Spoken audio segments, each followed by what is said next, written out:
The KYBALION Chapter IV, The All. Under and back of the universe of time, space, and change is ever to be found the substantial reality, the fundamental truth, the KYBALION. Substance means that which underlies all outward manifestations, the essence, the essential reality, the thing in itself, etc. Substantial means actually existing, being the essential element, being real, etc. Reality means the state of being real, true, enduring, valid, fixed, permanent, actual, etc. Under and behind all outward appearances or manifestations, there must always be a substantial reality. This is the law. Man, considering the universe, of which he is a unit, sees nothing but change in matter, forces, and mental states. He sees that nothing really is, but that everything is becoming and changing. Nothing stands still. Everything is being born, growing, dying. The very instant a thing reaches its height, it begins to decline. The law of rhythm is in constant operation. There is no reality enduring quality, fixity, or substantiality in anything. Nothing is permanent but change. He sees all things evolving from other things and resolving into other things. Constant action and reaction. Inflow and outflow. Building up and tearing down. Creation and destruction. Birth, growth, and death. Nothing endures but change. And if he be a thinking man, he realizes that all these changing things must be but outward appearances or manifestations of some underlying power, some substantial reality. All thinkers in all lands and in all times have assumed the necessity for postulating the existence of this substantial reality. All philosophies worthy of the name have been based upon this thought. Men have given to this substantial reality many names.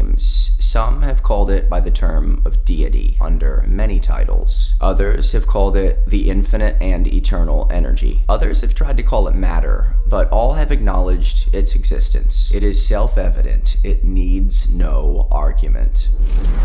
Hey, how do you like the book so far? This is my real voice, not AI. Keeping it real takes time, and it's very exciting when videos reach a wide audience. Tapping the like button and dropping a comment helps to make that happen. Thank you, and thank you for watching. Now back to the book.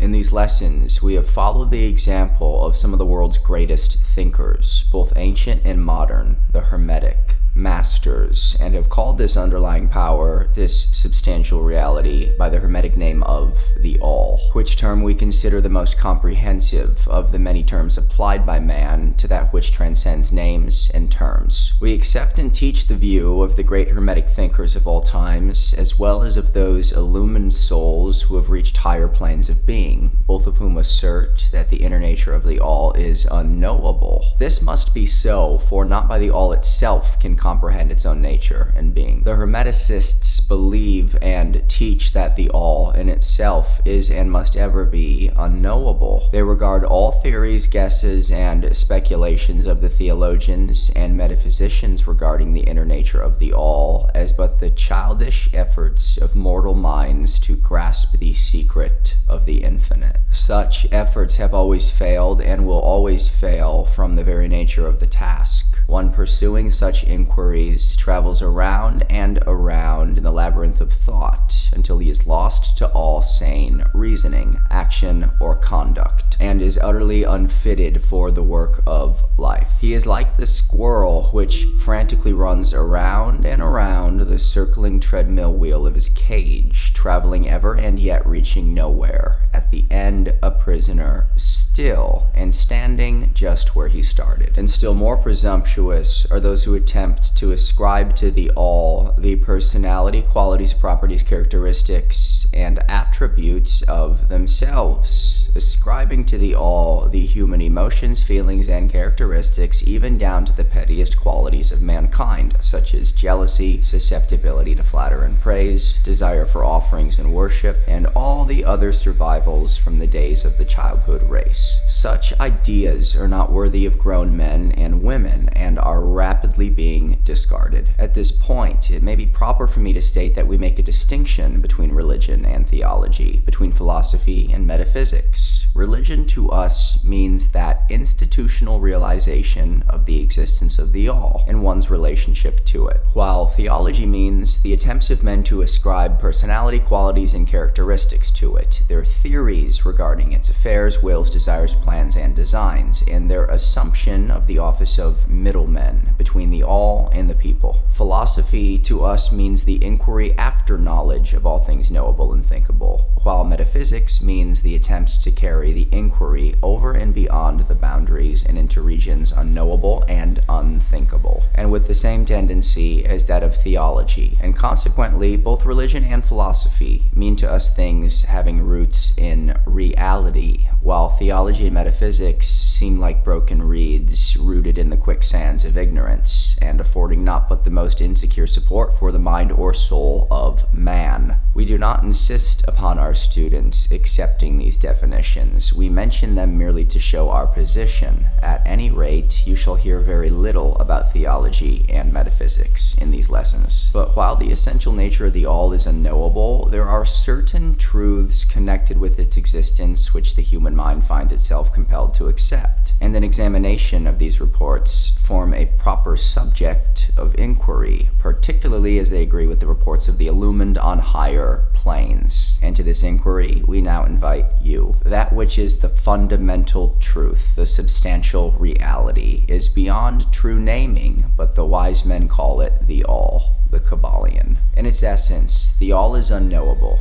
the KYBALION, but the report of reason must be hospitably received and treated with respect, the KYBALION. The human reason, whose reports we must accept so long as we think at all, informs us as follows regarding the all, and that without attempting to remove the veil of the unknowable. 1. The all must be all that really is. There can be nothing existing outside of the all, else the all would not be the all. 2. The all must be infinite, for there is nothing else to define, confine, bound, limit, or restrict the all. It must be infinite in time, or eternal. It must have always continuously existed, for there is nothing else to have ever created it. And something can never evolve from nothing, and if it had ever not been, even for a moment, it would not be now. It must continuously exist forever, for there is nothing to destroy it, and it can never not be, even for a moment, because something can never become nothing. It must be infinite in space. It must be everywhere, for there is no place outside of the all. It cannot be otherwise than continuous in space, without break,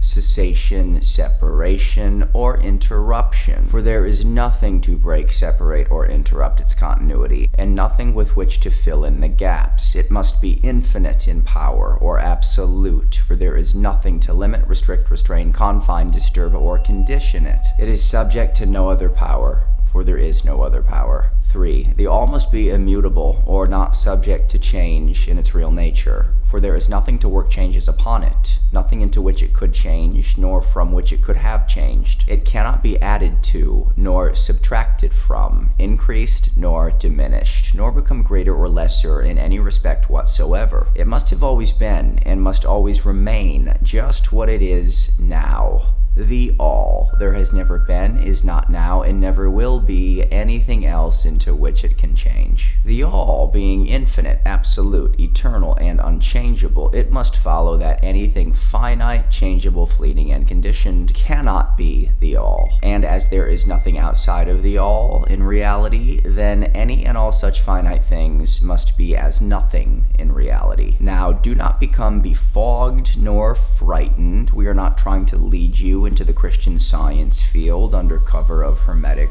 philosophy. There is a reconciliation of this apparently contradictory state of affairs. Be patient. We will reach it in time. We see around us that which is called matter, which forms the physical foundation for all forms. Is the all merely matter? Not at all. Matter cannot manifest life or mind, and as life and mind are manifested in the universe, the all cannot be matter, for nothing rises higher than its own source. Nothing is ever manifested in an effect that it is not in the cause. Nothing is evolved as a consequent that is not involved as an antecedent. And then modern science informs us that there really is no such thing as matter, that what we call matter is merely interrupted energy or force. That is, energy or force at a low rate of vibration. As a recent writer has said, matter has melted into mystery. Even material science has abandoned the theory of matter and now rests on the basis of energy. Then is the all mere energy or force? Not energy or force as the materialists use the terms, for their energy and force are blind, mechanical things, devoid of life or mind. Life and mind can never evolve from blind energy or force, for the reason given a moment ago. Nothing can rise higher than its source. Nothing is evolved unless it is involved. Nothing manifests in the effect unless it is in the cause. And so the all cannot be mere energy or force, for if it were, then there would be no such things as life and mind in existence. And we know better than that, for we are alive and using mind to consider this very question. And so are those who claim that energy or force is everything. What is there then higher than matter or energy that we know to be existent in the universe? Life and mind. Life and mind in all their varying degrees of unfoldment. Then you ask, do you mean to tell us that the all is life and mind?